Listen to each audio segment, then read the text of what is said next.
Aliko Dangote, GCON, is a Nigerian business magnate, investor, and owner of the Dangote Group, which has interests in commodities in Nigeria and other African countries. Aliko Dangote, an ethnic Hausa Muslim from Kano, Kano State, was born on the 10th of April 1957 into a wealthy Muslim family. He is the great-grandson of Alhaji Al-Hassan Dantata, the richest African at the time of his death in 1955. Dangote education started at the Sheikh Ali Kumasi Madrasa. He proceeded by attending Capital High School, Kano. He has a bachelor's degree in business studies and administration from Al-Azhar University, Cairo. He started his business career at the age of 21. Aliko Dangote borrowed $3,000 from his uncle to import and sell agricultural commodities in Nigeria, his native country. We are interested in the man, Aliko Dangote. Tell us about your upbringing, because your story is not really of one from rags to riches. You come from a wealthy family in Nigeria. Well, I came from a wealthy family. My grandfather was my great-grandfather from my mother's side was actually very, very wealthy, Alhassan Tata. And then his son, also Sanusi Tata, whom really raised me up because, I lost my dad at the age of 8. And, so after educating me, he gave me a loan of which I was grateful, and I paid back in 3 months, because business was so good. And, I was able to establish myself from the trading to, manufacturing, and now to a lot of daring things, like right. Refinery, the agricultural process that we're doing, and also the, fertilizer. The business empire he began to build more than 3 decades ago. Dangote Group is one of the largest private sector employers in Nigeria, as well as the most valuable conglomerate in West Africa. The Dangote Group was established as a small trading firm in 1977. The same year, Dangote relocated to Lagos to expand the company. Today, it is a multi-trillion naira conglomerate with many of its operations in Benin, Ghana, Nigeria, and Togo. Dangote has expanded to cover food processing, cement manufacturing, and freight. The Dangote Group also dominates the sugar market in Nigeria and is a major supplier to the country's soft drink companies, breweries, and confectioners. The Dangote Group has moved from being a trading company to be the largest industrial group in Nigeria, including Dangote Sugar Refinery, Dangote Cement, and Dangote Flour. In July 2012, Dangote approached the Nigerian Port Authority to lease an abandoned piece of land at the Papa Port, which was approved. He later built facilities for his flour company there. In the 1990s, he approached the Central Bank of Nigeria with the idea that it would be cheaper for the bank to allow its transport company to manage their fleet of staff buses, a proposal that was also approved. In Nigeria today, Dangote Group, with its dominance in the sugar market and refinery business, is the main supplier, 70% of the market, to the country's soft drinks companies, breweries, and confectioners.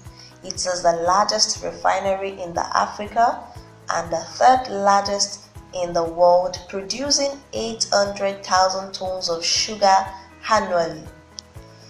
Dangote Group owns salt factories and flour mills and is a major importer of rice, fish, pasta, cement, and fertilizer. The company exports cottons, cashew nuts, cocoa, sesame seeds, and ginger to several countries. It also has a major investment in real estate, banking, transport, textiles, oil and gas. The company employs more than 11,000 people and is the largest industrial conglomerate in West Africa. Dangote has diversified in telecommunications and started building 14,000 kilometers of fiber optic cables to supply the whole of Nigeria. As a result, Dangote was honored in January 2009 as a leading provider of employment in the Nigerian construction industry. He has said, "Let me tell you this, and I want to really emphasize it. Nothing is going to help Nigeria like Nigerians bringing back their money. If you give me $5 billion today, I would invest everything here in Nigeria. Let us put our heads together and work." The richest man in Africa for the 4th year in a row, Aliko Dangote, 23rd on Forbes' rich list around the world. How does it feel being so in a continent which is, for the most part, still afflicted by poverty? Well, it feels a little bit odd, yes, it's true, but then it gives you a lot of thinking and responsibilities. You say, okay, fine, what do I do to impact humanity? You know, and that's why we do quite a lot in terms of our foundation. We spend average of about $100 million in Dangote Foundation, which we set up in 1993. And then again, I've just did additional endowment to the foundation, which was $1.25 billion. With that, yes, we do that on the philanthropic side.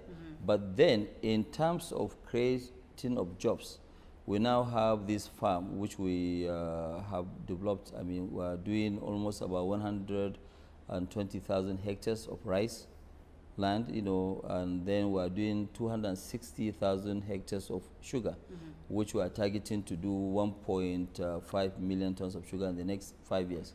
This will create 180,000 jobs. So you feel like you're giving back, you're doing enough? Well, we're giving back because we're creating quite a lot of jobs. We're not doing like other Africans where most of the money is in the bank. Right. We don't keep any money in the bank. Whatever we have, we fully invest, and we keep on investing, and that's what we do. Dangote's business interest encompasses many industries, including oil and gas, consumer goods, and manufacturing. About 80% of its conglomerate's revenue comes from Dangote Cement. According to Forbes magazine, the subsidiary produces 44 million metric tons of cement every year and plans to increase output by 33% by 2020. And together, all of its publicly traded companies make up a quarter of the market capitalization of the Nigerian Stock Exchange. Here is an overview of how Aliko Dangote turned a local commodities trading business into a multi-billion-dollar corporation. Dangote has been married 4 times and his first 3 marriages ended in divorce. He has a total of 15 children from these marriages. Dangote had a prominent role in the funding of Olusegun Obasanjo's re-election bid in 2003, to which he gave over 200 million. He contributed 50 million to the National Mosque on the ages of friends of Obasanjo and Atiku. He contributed 200 million to the Presidential Library. This highly controversial gift to members of the ruling PDP party have generated significant concerns, despite highly publicized anti-corruption drives during Obasanjo's second term. In November 2011, Dangote was awarded Nigeria's second highest honor, the Grand Commander of the Order of the Niger, by the former President Goodluck Jonathan.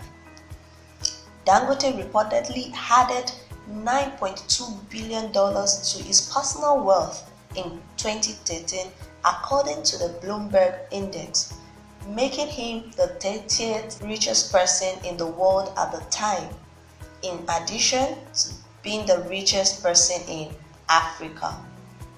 In 2014, the Nigerian government said Dangote had donated 150 million naira to halt the spread of Ebola.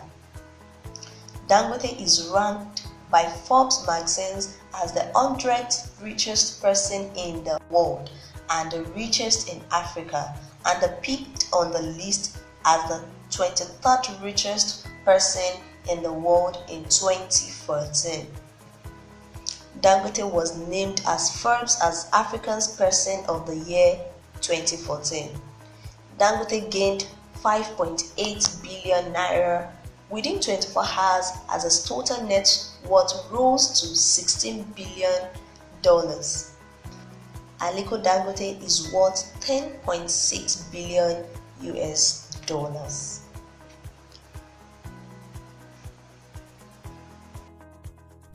You made a lot of money now, but I guess it doesn't matter now because for you it is numbers in the banks, you know. You look at your bank statement and, you know, how many zeros here or it's not here or there. But I don't even look at that at all. You don't even like it, but it's okay. But when you made your first million or 5 million, how we deal with that? When you made your first million or 5 million or... You know, the way it is that when you first start business, your target is to make your first million. You know, okay, fine, I did that.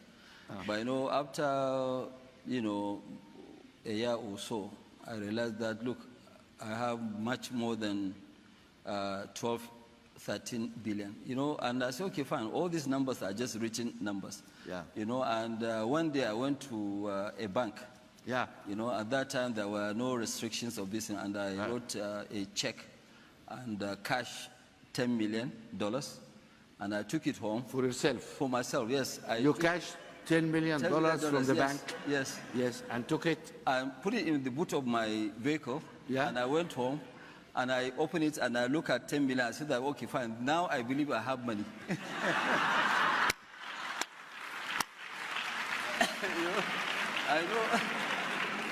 I know. So you put this in the bed and slept all night on top of it.